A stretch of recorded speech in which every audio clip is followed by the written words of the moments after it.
Haleluya watu wa Mungu na kanisa la Mungu kwa ujumla. Nitokee tena mbele yenu kumshukuru Mungu kwa utulivu. Baada ya kuwa nimepata muda kidogo wa kutulia na kuweka sawa ufahamu, kwa kuwa kidogo mle ndani selo mazingira yake sio mazuri, lakini kwa kuwa imani inatupitisha mle, hatuna namna, tutalazimika kupita. Nimshukuru Mungu kwa sababu ya wote ambao mlinipigia kelele kwa namna mbalimbali, mliniombea.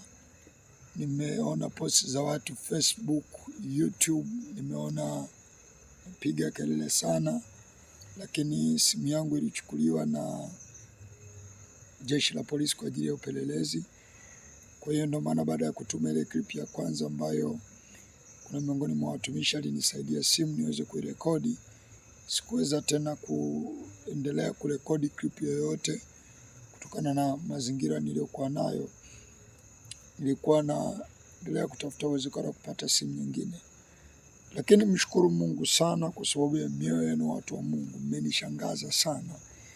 Mmenishangaza sana kuanzia kanisa la Kikosi Kazi cha Injili, baba yangu Mbarikiwa Mwakipesile, mama yangu Salome Mwampeta, kanisa lote kwa ujumla. Mmetoa fedha zenu, mmekuwa watu zaidi ya ndugu. Nafahamu kweli ndugu zangu walikuwa kwenye tension kubwa, lakini kanisa mmekuwa zaidi ya ndugu, kwa watu ambao kwa namna mbalimbali, kwa mioyo yao wao wenyewe wamehusika kwenye maisha yangu. Kwa kweli mmenipa kufikiri tena kwamba natakiwa nitafute kuwa na maisha ya kugusa mioyo ya watu zaidi, na nitafute kuwa baraka zaidi kwenye maisha ya kila mtu.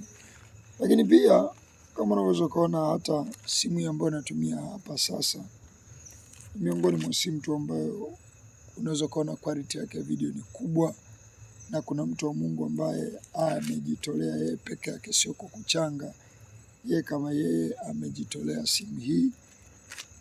Mimi namwombea neema ya Mungu kwamba ikiwako neema yoyote itokanayo na kujihusisha na maisha au harakati zozote za watu wa Mungu, basi neema hiyo iwe juu yake, na kila namna ya baraka za milele zitokanazo na kuwafadhili watu wa Mungu. Katika kitabu cha Mathayo kiona malizia sura ya 10 mstari wa 40, awapokea ninyi